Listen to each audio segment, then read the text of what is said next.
Hello, I'm Dr. Lisa Belisle, and today I have with me in the studio artist Joanne Parent. Thank you for coming in. Thank you, Lisa. So I learned right before we started talking that you are a performer and a singer. Mm-hmm. Tell me about that. Oh, wow. Okay. I've been performing since middle school and then I was in the 80s, the kind of new wave movement. So I decided to start a new wave band in the 80s, graduated singing in a band, and then moved out of this area that I was growing up in Belfast, and then went down to Portland here and was in another band or two, and then moved to Mass and just kept going with it. And throughout my life, I've been lead singer, songwriter for about 15 or 20 different bands, ranging from a 3-piece all the way up to a 12-piece, recently a 12-piece, right before COVID. Yeah. So still with 80s tunes, or have you progressed kind beyond of. that? I mean, the stuff I write is just my own, but we ended up being a band that would be like out playing for big venues. We had a horn section, and I had 2 backup singers, and we'd go to weddings, and it was like a wedding band, like the movie. It was like that. It's really fun, but it was like a lot of work. You put in like a 6 or 8 hour day and you're exhausted afterwards. So it kind of went by the wayside when things started ramping up after my kids got a little older. My artwork started really taking precedence over anything else, and then I haven't done it since. But I still miss singing. Now I just do a little jazz. So do you feel like you'll go back into it? If I do anything, it'll be jazz, because I really, really enjoy singing jazz. Just myself and a couple of other guys, like guitarists and pianists, yeah. So it's fun. It's a good release. Tell me a favorite song. Oh my gosh. Jazz-wise, I like to sing like All of Me. It's a really good, fun, happy song. It's a really popular one. I like singing anything Nat King Cole or Natalie Cole. Probably my 2 faves. Yep. How do you feel about Belinda Carlisle and the Go-Go's? Love. Kidding? Anybody like that? I love them all. I love them all. I love Madonna. All that stuff. It's really a big part of, I grew up in that time, like I really enjoy, it's all coming back now. Cyndi Lauper, gotta love her. Boy George, all that stuff. I was on my way down here today and the Thompson twins came on the radio. I was like, oh my gosh. That's right, a little Hold Me Now. I love it. I love it. It just makes me laugh, makes me smile. 80s music was a lot more happy, fun. It's kind of dark sometimes now, I think, the new stuff. A little bit. Mm-hmm. Totally. Yeah, my first concert when I was in 8th grade was Belinda Carlisle and the Go-Go's at the Civic Center in Portland. Mm-hmm. And I had a lovely off-the-shoulder mint green top, which was accompanied by a lovely mint green mini skirt. And I just thought I was all that. I honestly, I felt like, okay, my life has started now. I'm cool. Yeah, my first concert was Billy Joel when I was 14. Oh my gosh, I love Billy Joel. He played in Portland, and he was literally, it was like, I was 14, so it was one of his, very early albums, like A Stranger. Maybe one of those. Yeah. It was when he was wearing I'll never forget it. I was 14 years old and with my best friend, and we just thought he was the coolest thing. And he was wearing, a tux and high top black Converse. I thought, this is the coolest guy in the whole world. That was my first concert. And then it was the B-52s, who I'm still in love with. So I've been to lots. Billy Joel, Annie Lennox, all that stuff. But I haven't gone to a concert in a long time. I know, that's unfortunate. Yeah, I haven't been for a long time. I don't think I'd be going anytime soon. Oh, wait. I did go take my eldest son, to a Ghost concert right before COVID, which is a metal band. And they all dress up like, the lead singer dresses up like a bishop, like a satanic bishop. It's really odd. I was like, well, sure, I'll go. But it was fun. I had a good time. I really don't get it, but okay. So that's the last one I've been to. Wow. Yeah. Life. It sounds like there's music in your future. Yep. And in my family, all the people in my family are musical. Okay. So you'll be singing again at some point, maybe. I will. And also you have this long line of people kind of pushing you in that direction. Oh, yeah. I still get people calling and asking for me to sing jazz at their restaurants or, brunch and stuff like that. So I'm sure at some point I'll do it for fun, just for fun, though. Yeah. Well, so that's interesting. So we just spent all this time talking about you as an artist, singer-songwriter, mm-hmm. but there's this other very different side of you that I would assume would need a much more quiet and introspective setting in which to engage in art. Absolutely. I like to be completely alone when I paint, but I also listen to music when I paint. And so the music selections when I paint, you just never know. Like it just, you never know what I'm in the mood for. Sometimes it's, 80s. Sometimes it's The Cure when I'm in like a dark mood. And then sometimes it's like, Impressionist classical for a week. I don't really know. It's just like I listen to music a lot when I paint. I find that really a part of who I am, to be musical all the time. So I use it to work. And it really does influence paintings. It's weird. Yeah.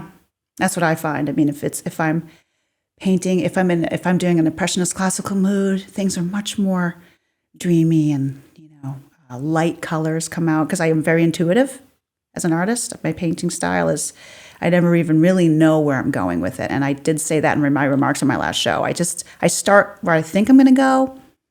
Never ends up exactly where I think I'm going to go, or even close to it. But that's part of the process for me. So it's all fun. I enjoy it.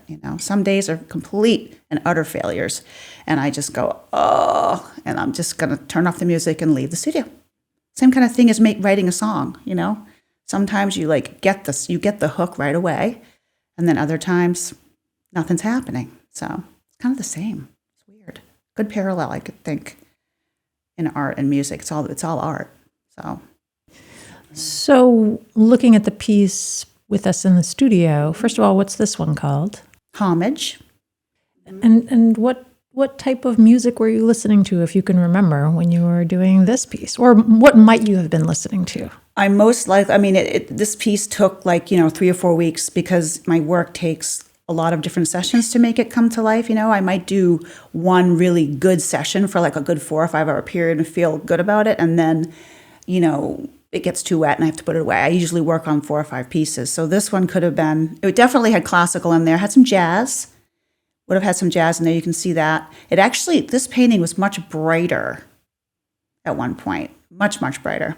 So it was a homage to an artist that I love. That's why I call it Homage.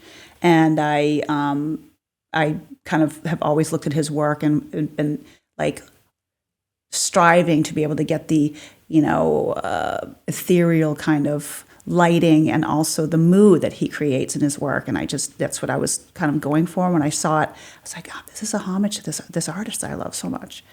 So that's why I called it that. But this went through a lot of different iterations before it came to the right one. Who is the artist? His name is, I just forgot it. Hold on, you asked me and now I forgot. It is, how do I say it? Adriano Farinella. He's amazing. He teaches online courses. He just has this kind of airy, ethereal, kind of muted tones, which is what this ended up being. But I usually paint much brighter. But I'm like, I'm gonna really see what I can do with these muted tones, which is hard for me to be anything muted. I don't do anything really muted. So it's hard for me to kind of do less. He's teaches a less of a palette. I'll have literally the colors of the rainbow in my palette, and he teaches do 4 or 5 colors, the whole painting. So that's been a challenge for me. Probably always will be, but that's him, Adriano. He's amazing. Everybody should go look at his work. Yeah, he's big. So how do you get to the place of using fewer colors? If you're typically a bright, many-colored palette artist, how do you pare down? It's really hard for me. It, quite frankly, is a big struggle. I try so hard to be more keeping all of the colors and the tones congruent in the painting, and it's really hard because I'll just want to throw in a bright turquoise or something, or a pink or something, or peach. I like peaches, but it's if you paint with 12 colors typically, it's really hard to only paint with 4. So it's a challenge. I haven't really felt like I've really gotten it yet. I'm still working on that. So, I think that I'm getting there, and the pieces will, as they progress, I think, speak for themselves, because I think you can kind of tell when an artist is painting with less of a palette, because the painting is more harmonious in color. Yeah. I don't use color wheels, or I don't use any of that stuff. If you ask me what the color wheel, all the colors in the primary, I know what the primary colors, but, and I don't do the, balance, purple and yellow, and I don't think about those things. It just happens. So just a weird intuitive process, I guess.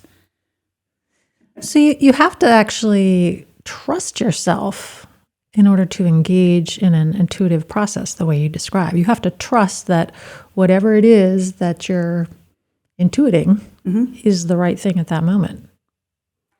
Yeah, and sometimes it isn't. Sometimes I, like this last round of paintings I did for Portland Art Gallery, I did all of the paintings underneath were bright orange. I'm talking like almost a neon-y orange, which is not like me, but I wanted to try something different. And so I didn't know where it was going, and sometimes it would work and sometimes it just wouldn't work, and I'd have to repaint over the canvas and then move on from there. But trying to intuit the work as it comes is a part of it for me. So I have hung up all the paintings all around me in my studio. I have a small space, and so I hang them up on the walls. I have high walls, and I just look at them, and I might work on one for 3 weeks or 2 days, and then be like, ugh, I don't want to see that anymore for a bit. And I just have to kind of revolve the work, if that makes any sense. Just kind of move it different, and then different paintings will give me an idea to go back to the other one. It'll get me excited to go back to another one. So it's definitely I never know what's going to happen process. I just don't know. I know what I want to have happened at the end, for feeling for myself and for the viewer, but I never know how I'm going to get there. I wish I did. It's actually somewhat comforting to hear you say this, because even though I do not paint, I find that I need to have multiple things open all at the same time. And so I'll be in a situation, people are like, oh, multitasking's bad. You can't get stuff done that way. I'm like, but I have to. I have to have lots of things going on, because it kind of enables me. I focus on one thing and a different part of my brain is focusing on something else without my even really realizing it. Mm-hmm. So I can't, I don't like the idea that one can only be linear sequential in order to kind of achieve success. Absolutely. I mean, I've been called, actually a friend of mine said, you're like an amoeba last week. And I said, an amoeba, thanks. I was like, what? She said, you're not linear. You're very, your form is constantly moving and shaking, and you're a thinker that thinks outside of the box constantly. And she said, she said her words were, she's a therapist. She said, I invite you to think about thinking more in the box sometimes, and having a little bit more direction, because you have that, kind of ADD personality where it's squirrel, or it's, I also think it's a mother. I mean, I'm a mom. I've got 2 boys that I raised largely on my own. Their dad was a traveling sailor, and so I was with them 24/7, and he was gone for large periods of time. So I had to really learn how to multitask with a 4 and a 7-year-old boy, that energy. And I think that is kind of how I still live, even though they're both out of the house now. Still that way. Multitasking is a part of kind of my personality anyway. So I kind of wouldn't want to be, like you said, like, I can't just do one painting from start to finish. Right now, I'm trying my very first online art course. People have been asking me to do them for years, and since COVID especially. I don't really want to teach classes in person a lot. Like, I used to teach like 10 people at a time, but I just don't really want to do that now. So I've been really having a hard time with this course, because my son is a filmmaker and a photographer, and he's doing the filming of me. So he's trying to get me to explain my process from like start to finish of a painting. He's like, Mom, can you just explain it while you're like Bob Ross? And I'm like, I'm really not very good at doing that, to be honest.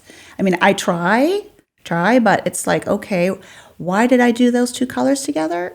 Trying to explain that when it's intuitive is really, really difficult to do. Breaking it down into like segments and thinking of it as a class where you're pretending you're trying to teach someone that's never painted before, maybe. How did I get from blank canvas to end? I usually have about 6 paintings going, So this has been taking a while, this class. So isn't it also related to how much time you've spent training in how to do this? So it's intuitive, but it's an intuition that you've trained, that you spent years and years kind of developing. Exactly. So I would think that would also be one of the challenges of trying to teach this, because you're saying, here, a person who is learning, is something I have spent years doing, and that's how I know to do it. But I'm giving you suggestions as to how to start doing this now. Right. And when I've taught before, I asked the students, so what did you think of the class? This was a six-day course. Oh, you're such a great teacher and you spent so much time with me. And I said, yeah, well, thank you for that. That makes me feel really great that you got a lot out of it. But, did you find what I was instructing made sense? Because if you're just trying to explain the intuit process, it's hard to put into words, really. I mean, I still can't. I still have a hard time doing it. So this online course is going to be, I haven't looked at it yet. So once he gets it done, I'm going to have an interesting time watching myself go from beginning, middle to end and seeing, kind of watching myself teach this is going to be interesting to watch. Also, you seem like a pretty interactive teacher. Very much so. So I would think that teaching to a camera or teaching to yourself and being filmed would not come as naturally to you. It's not natural for me. It's not. And he's saying, he's telling me to give more dialogue in the background or turn toward the camera because I'm like, oh yeah. If I have someone in my room, I'm constantly with them at their easel, looking at what they're doing, giving them instruction when you're trying to do it with no one there. It's just so alien. It's just weird. And it definitely stifles my creative process, having a camera on me the whole time. I love that. Which is fascinating, again, because you're a performer. I know. I don't know what to say. It's just weird. Like it's almost like when I get up on stage, I can switch goes off. I become, singer extraordinaire, MC, have a good time tonight. Woo, we're going to have fun. And here's our dance hits coming up, right? It's like a different personality comes out. And I've told a lot of people this, including Kevin and Emma a million times, when I'm getting ready for a show and I'm painting work for the show, and that's okay, I can do that, and trying to have a cohesive unit, a body of work is great. As soon as I think about going up there in front of all those people, I just start to profusely sweat. I feel like one of those nightmares when you go to waitress or bartend and you have forgotten to get dressed, like one of those nightmares, or something like, I forgot to, I don't know, it's just like a nightmare of being naked out in front of all those people. It's a strange thing for me. Like, this is from my soul, I guess is the word, like my universal connection, my soul connection. Singing is, it's a soul connection, but it's like a different me. Does that make sense? It's not really the me in here. Yeah, so when you're engaging in painting and that aspect of your art, there's an intimacy that's involved, and it causes you to need to be vulnerable because you really need to be open to your intuition. And then getting up in front of people to describe that vulnerability, I can understand why that would be really challenging. It is very challenging for me. And, I get up there and I think I know what I'm going to say, and then I just kind of do the freeze thing. But I make it through, get through it as best I can, and then I'm just so glad when I'm not talking anymore. But I can't explain how it comes out, and I think that comes across to the listener is, Joanne's, this is how she paints. I try to explain how I do it and why I do it, how important it is to me in my life is creating these pieces and having that in my life for myself, my personal life and my personal coming back to my center and, really being better to myself, right?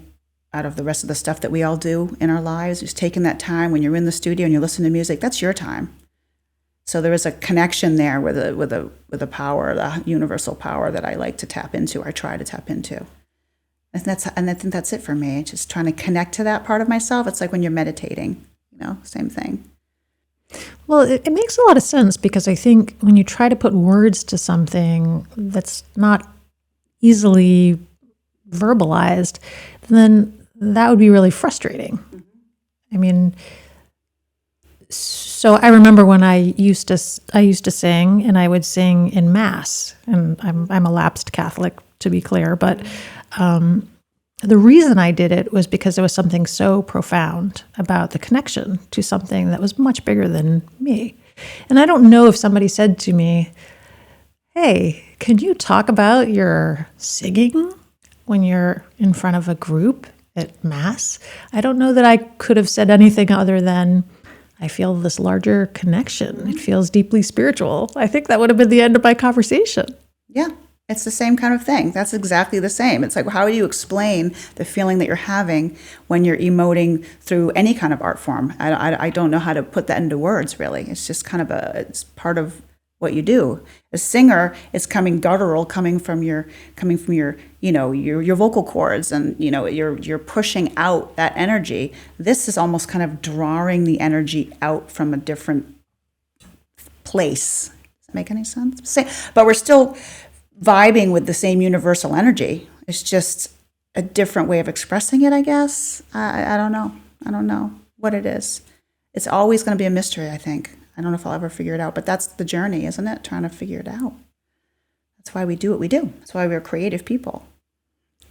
Yeah. I mean, I think it is actually kind of interesting and fun to kind of keep getting a little closer and a little closer and a little closer to being able to actually describe that energy or that intangible something that exists that is causing you to be able to engage in art, whether it's, in your case, your painting. Mm-hmm. And in my case, my singing was always, during Mass. Sounds more similar to what you're describing in painting than what you're describing. You know how sometimes when you sing, you start to cry? You know that feeling? Yeah. When you sing, you get choked up. Sometimes if I'm really singing and I'm really feeling it, I can't sing anymore. It's my vocal cords just tighten right up. That's the feeling. That's that connection, right? That like, oh, okay, that spiritual moment. And that's what, this also does in a different way, but it just... have I painted and cried? No, I haven't cried in the middle of painting. But if I do a piece or I'm starting a piece and I have that moment of like, oh, that just happened, I definitely have had tears come to my eyes. So like, I have been struggling with this portion or this breakthrough that I want to have. And, usually it's right that moment before you just want to take a big brush and just paint right over the canvas is when that happy accident happens, right? Which makes it, to me, that's it. That's the journey, trying to find that breakthrough to the next level, right? I don't know. People ask me all the time, they say, so I really feel like your artwork is just, you're channeling something. People will say that. I'm like, oh, you're talking to people that are interested in the work or your friends, and I don't know where you come up with these things. You're just channeling this energy. Yeah, I think everybody's channeling energy all the time. It's just tapping into that creative energy flow. It's like yoga, yoga meditation, same kind of thing, which I do love doing as well. Even sailing, sailing for me was a real big part of my life for a long time as a profession. And I tried to travel the world, and I got to see countries from, yachts that I would never be able to have on my own that I was working on for someone else. But it was a wonderful experience, which really drives me to paint the big ethereal sky, ocean, bigger than life, the big moment when you look out there and you go, oh my God, this is amazing, being alive. That is it. That's it. And I can see that. I mean, there is, when I see the piece behind us here and also other pieces that you've done, there is that sense that it's kind of that breakthrough. It's that moment. And so I think that what you're describing, that is that kind of that strong connection, the moment where you feel like I could weep, this connection is here. And sometimes, you do weep. If you're on the beach and you see the sunset and, you're in the Caribbean, you see that green flash, which very few people get a chance to see in their lifetime. I have cried seeing that. You see something that just hits you the right way. And it just is that, I like to call it the aha moment, that moment, right? That is it. That's it. If I can paint that sound and that feeling, then I have reached that's what I've always wanted, not my plateau, but reached my goal. I'd love to be able to paint that aha moment in every single one of my paintings. It doesn't come out that way, but I like to think that I could get there someday. Yeah. And is that one of the reasons that people like your work so much? Is that their sense that this is the aha moment? That is the reason. I mean, that is what I get. I get that via email, text, on Instagram. They say what you get, what I see when I look at your work and how I feel is amazing. I love the way I feel when I look at your work. And that's the feeling that I want, is people to have that like, oh my gosh moment, like, wow, aha. That angels singing from on high, or whatever you want to say. I mean, however you want to put it. That's what people feel like when they look. I have a client that I did a commission for 15 years ago, and they still have the painting above their mantle. And the woman is a healer, and she says she does she does like meditations, and she does classes in her living room. She's like, Joanne, I've looked at that painting thousands of times, and every time I look at it, I see something else in it. Like some kind of, she says she sees like, angels or whatever. I mean, I didn't paint angels. Trust me. There's no representation of angels in there as far as I can see, but she sees it. She said, I don't know what is channeling through you, but it is happening, girl. You keep going. I was like, wow, that is so cool. You've had that painting for 15 years and you still see something different when you look at it. Makes me get a little teary-eyed talking about it, but that's kind of what my journey is, I think, to connect with people that way. Yeah.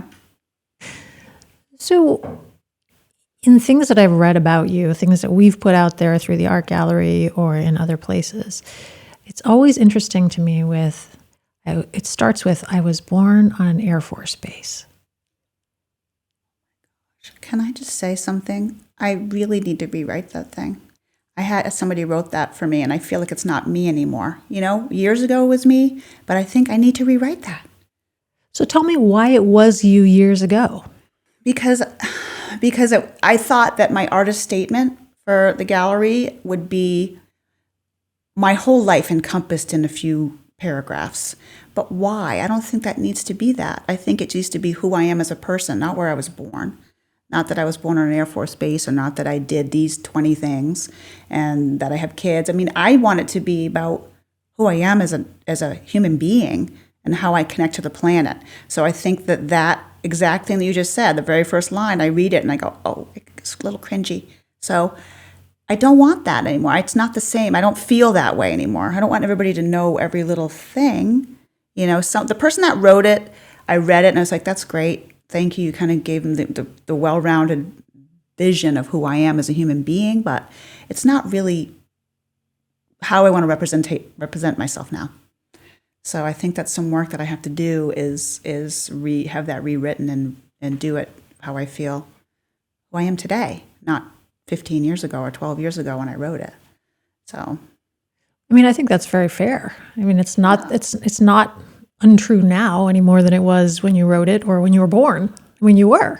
You were born on an Air Force base, I believe, in Nevada. In Omaha, Nebraska. Omaha, Nebraska. It was one of the end states. Yep. I'm sorry. No, that's I fine. haven't been in Nebraska, only Nevada. I mean, I don't even think I've ever been. I mean, I was born there, but I don't remember any of it. At least once. At least for a few days, anyway. Yeah, exactly. Yeah.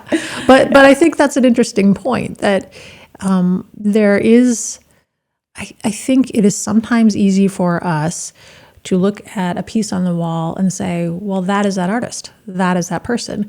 But that is not that artist. That is where that artist was at that moment in that artist's life. Mm-hmm. And so what you're describing is, I have evolved as an artist, and I want my artist statement now to reflect who I am today. Exactly. After the kids have just left the house, after, let's see, I sold a painting to a woman, I don't know, a couple of years ago, and she looked at, I had, staged some work for her, and she said, is this an earlier piece? And I said, yeah. How did you know that? She said, I can just tell. She's like, you just changed. Your style has changed, and every artist's style changes, or else we'd be stagnant, right?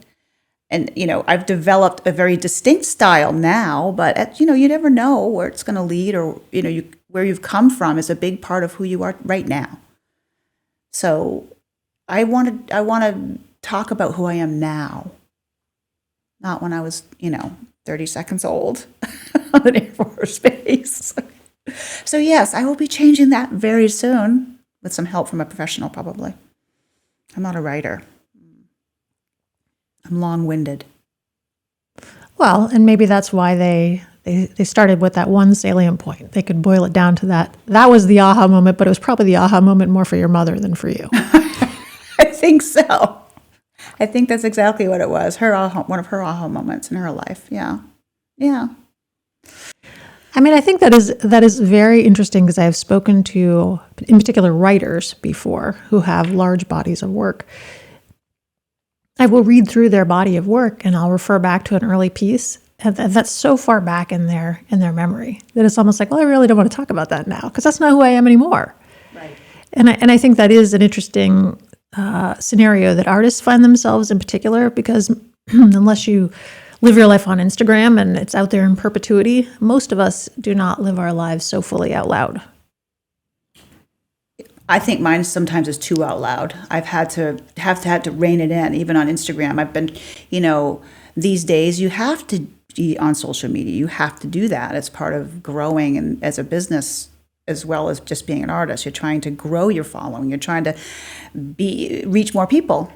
But then at the same time, I have to leave it as more, if you look, some Instagram pages are just a lot of personal stuff, I don't really do a lot of personal. It's more just like, okay, if you come to this Instagram page, you're going to see new work, you're going to see something that's exciting to me, or inspiration, or a collaboration with a photographer, or something that's denoting what I'm doing right now. Does that make sense? Because I don't want a lot of personal information bouncing through the airwaves of the world. It's not necessary. I think they get an idea of you through what you post and what you say, more than like, I was born on an Air Force base and then I moved to, Camden. Or nobody really wants to know that, probably. Well, but at the same time, I mean, it's it's very interesting to me that you were at one point doing all this exotic sailing. I mean, I think most of us look at something like that and we think, oh, well, that sounds really pretty wonderful. So knowing that about you, I think is quite informative. Oh, yeah. And that's definitely has changed me as a human being, number one, living through some of the situations that I was in as a sailor for a full-time job. I started literally sailing little tiny boats, and then by the end of my career, I was a captain. I had a 100-ton license. I was doing an around-the-world sailing journey, and I found myself with my first son, Alex, and I had to cut my sailing short in Tahiti. Just because I was just too big to fly. I had to fly home before they were going to leave for the Galapagos. And I said, you know what, I'm not going to sail 2 weeks across to, Hiva Oa across the Pacific with, 5 months long. So that was the end of my sailing career. But it was amazing getting to it. I have memories and inspirations from that, even when I thought I was not going to make it to the next port because of the huge storms and things that you run into when you're out there. Even that's informative for who you are, and then like how you see things is different. When you are so close to a boat sinking from beneath you and things are happening and you're very, very, when you get to your port, you are ecstatically joyful and can't believe it and are energized by that adrenaline for, all that time, or being sick or whatever happened out on that sailing journey. It's part of sailing is really not, that's a typical sailor's thing that they say. It's not the destination, it's that journey between A and B. That is the growing aspect of it. It's like, it's pretty incredible out there. Stuff that I've seen is like crazy. But you know what? That's when you see that aha moment with those big dark clouds opening up and there's a ray of sunlight coming through and you're like, oh my gosh, thank God, we're going to get to port. That's very inspiring. A lot of emotion comes with it. I've done a lot of crying on the ocean, but I've also seen places that a lot of people never get a chance to see. So yeah, I feel really good about that. And my boys got a chance to do that as well. Since I was a sailor, since my father was a sailor, we got to live on sailboats with my kids. I got to homeschool my kids when they were little and live on sailboats. And that was really great for them, too. So it's like been a really great all-around life experience I would never trade. And you still sail off the coast of Maine now, I believe. I do. I have a 27-foot sailboat, but I haven't been on it much because I've been too busy, but I do have one. I have one. It's waiting for you. It's waiting for me to get out on it. Sometimes I'll literally go out on it twice a season and use it more for going out for an evening sunset cocktail and having dinner, which is wonderful too. But I would like to get back to more sailing because I do miss it too. Definitely. Do you think now that your boys are at a different phase in their life that will become more open to you? Yeah, I think that I'm going to end up probably buying a little larger sailboat where I could go cruising, and then maybe have some time just to spend winters out of Maine, somewhere warm, and just paint in a different location for a while. So that's something I'm definitely looking at. I've already been looking at boats that are 32 feet. So we'll see. See if it presents itself, it will happen. But I do see myself doing some traveling in the very near future, within a month. I just want, it's a trip. We've all been stuck inside for so long, and now it's time. We can go out again. We can fly more comfortably. It's time to go. I haven't gone anywhere really since COVID, so other than, Massachusetts or something like that, Cape Cod. But traveling's important for inspiration, for everybody. Yeah. Yeah, I think you're right. I feel like I've had almost blinders on. It's not intentional. I mean, I try to go out and enjoy things and, live my life as fully as I can through COVID. But today, as I was walking on the green grass, I became just aware, oh, that's grass. When was the last time I actually took the time to look at the dandelions that were sprouting or feel the warmth of the sun, on my face? And it's so, you don't even realize you're not doing it until you start doing it again. It's that contrast that you're describing. Absolutely. Last night I sat on my screen porch. I live on a pond. I live on 10 acres on a little pond up in mid-coast. And I'm sitting there and I was like, oh, what is that noise? I went out of my studio. My studio connects to a little screen porch. And I sat on the screen porch with a glass of wine. And I could not believe the sound of all of the peepers, and that pond was so alive that I actually sat there for at least an hour and just being like, wow, I'm just no TV, no music. I'm just listening to the sounds of what's going on around me. And it was incredible. It was one of those aha moments. Same thing you just had this morning. It's like, oh yeah, we're part of something big. So let's enjoy it and come back to it. Yeah. I think we're all looking forward to that happening now. Yeah, I think there's been some element of fear that most people have experienced, and understandably so, during the last few years plus. And I think when the fear becomes like baseline, when you finally kind of lift yourself out of it, you think, oh, I've been afraid that long, even on some very low level. So to not feel as afraid anymore is such a relief. Yeah, it is. I mean, I think for me, I'm still, we're all still a little, like you said, a little bit like, oh, what's going to happen? The world is in a weird place still. But getting out there and being out, just taking a walk in the woods, just half an hour. Where I live, you have to put on a bug net right now because it's really, the black flies are bad. I mean, but, when it doesn't matter. You just go outside and just literally listen and walk your dog, or sit with your legs crossed on your dock and just don't say anything.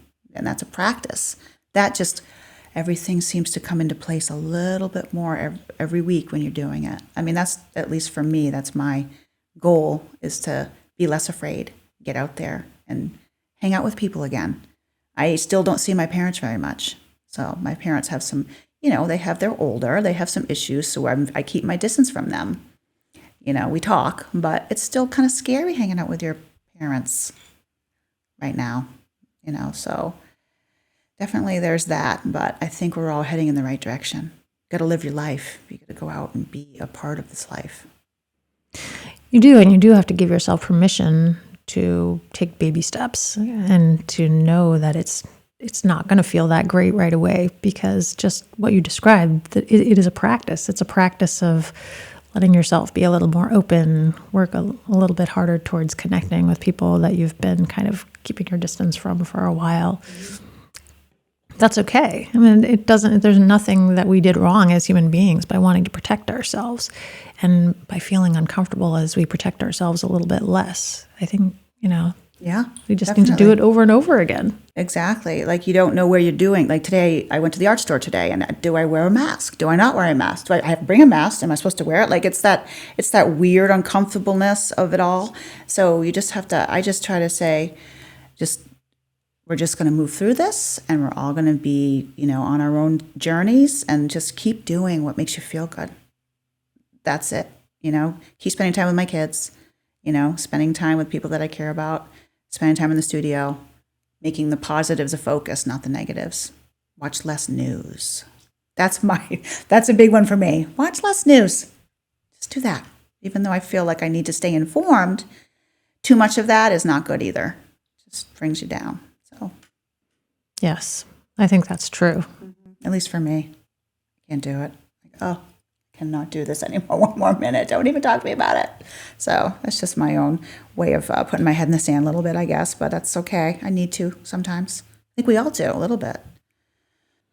I think that's true. I think you do reach a level of maximum capacity. Yeah. That's. I know things are bad. I have all the most sympathy for people that are experiencing these various things out in the world. But also, for now, I need to turn this off for a little while. Mm-hmm.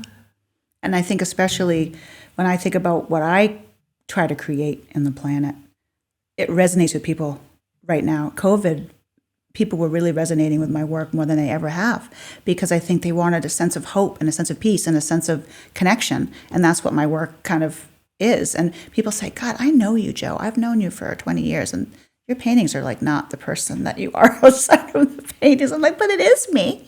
It is me. It's just a part of me that I show that way. We're all made up of a lot of parts, right? So I might be kind of in my daily life, like laughing and being, who I am. But when I'm painting, it is that soothing, quiet, peaceful, hopeful, ethereal aha moment for me.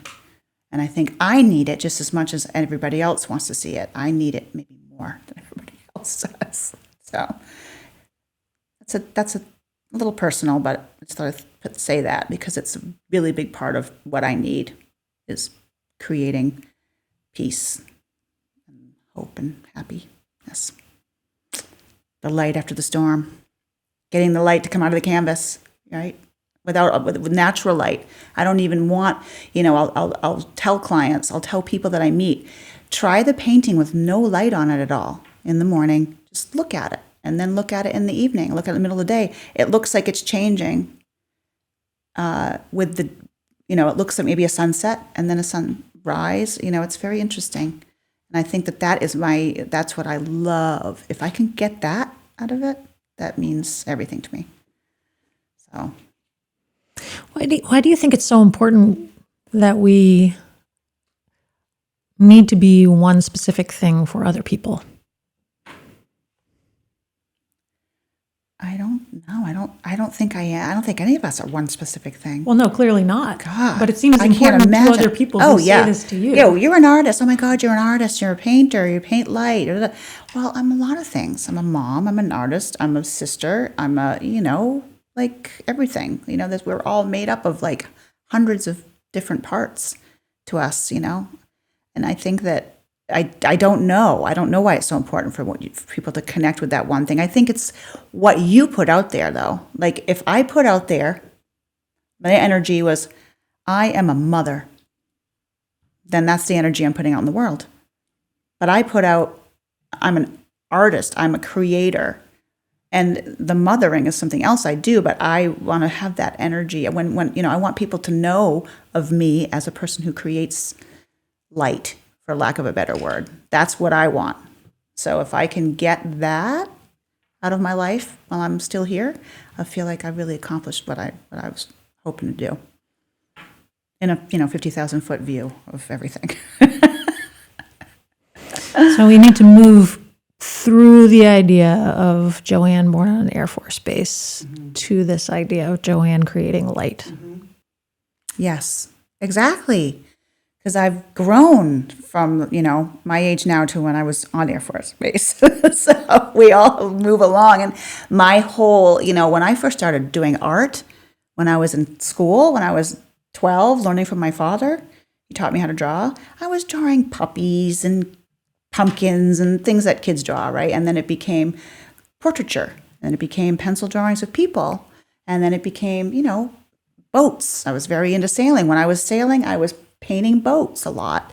I think we all just have to move through those things and come to sit with what feels the best for us. Am I still going to paint people? Yeah. Am I still going to paint boats? Sure. But what do I feel the best about for me? Because if it doesn't resonate with me, it's not going to resonate with anybody else, in my opinion.